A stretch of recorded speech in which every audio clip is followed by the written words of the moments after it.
ज़रा कल्पना कीजिए, अगर आज एक ही रात में दुनिया की सारी यूनिवर्सिटीज़, लाइब्रेरीज़ और रिसर्च सेंटर्स जला दिए जाएं, तो क्या सिर्फ इमारतें जलेंगी? नहीं, सभ्यता पीछे चली जाएगी।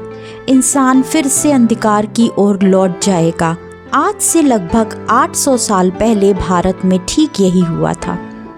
उस घटना का नाम था नालंदा विश्वविद्यालय।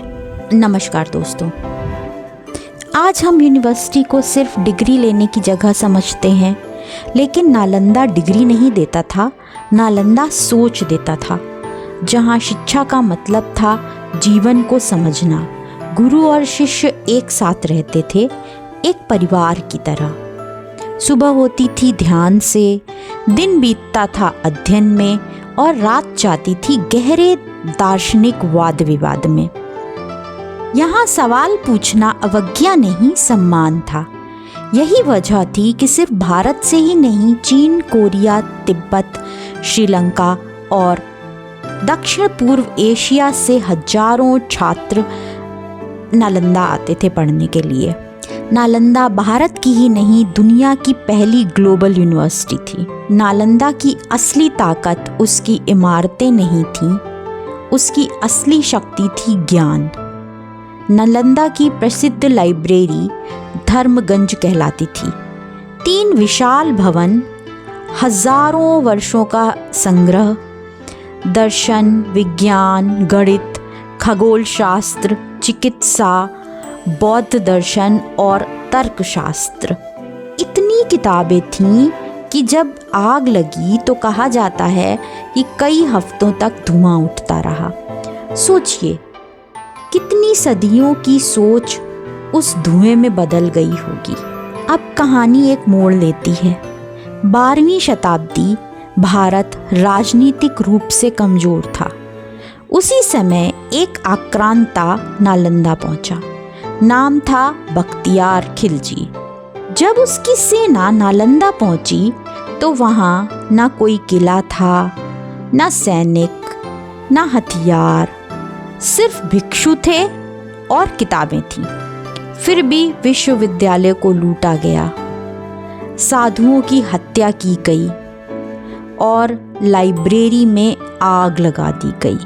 अब जरा रुकिए, अगर ये सिर्फ युद्ध था तो विश्वविद्यालय को क्यों जलाया गया? किताबें क्यों जलाई गईं? साधु संत क्यों मारे गए? युद्ध में तो राजा मारे जाते हैं, खजाने लूटे जाते हैं, लेकिन यहाँ ज्ञान को निशाना बनाया गया। क्यों? क्योंकि ज्ञान तलवार नहीं उठाता, लेकिन ज्ञान सवाल खड़े करता है, और सवाल किसी भी सत्ता के लिए सबसे बड़ा खतरा होते हैं। नालंदा को जलाना सिर्फ एक हमला नहीं था, एक संदेश था।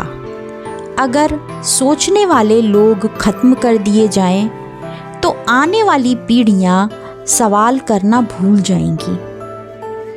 आज की भाषा में इसे कहते हैं नॉलेज जेनोसाइड, यानी ज्ञान का योजनाबद्ध विनाश। नालंदा के बाद भारत की ज्ञान परंपरा धीरे धीरे टूटने लगी। गुरु मारे गए, शिष्य बिखर गए, मौखिक परंपराएं समाप्त होने लगीं।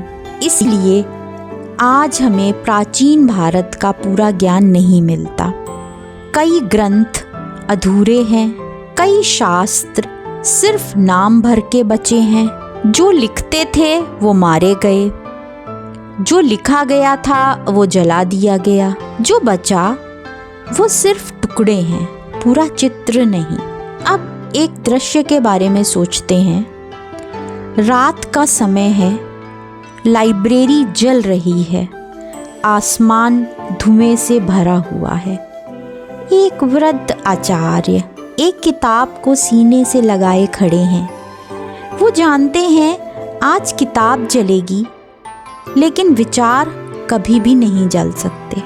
नालंदा सिर्फ एक विश्वविद्यालय नहीं था, वो भारत की बौद्धिक आत्मा थी। और इतिहास की सबसे बड़ी त्रासदी ये नहीं कि नालंदा जला, त्रासदी ये है कि हमें ये कहानी बहुत देर से बताई गई।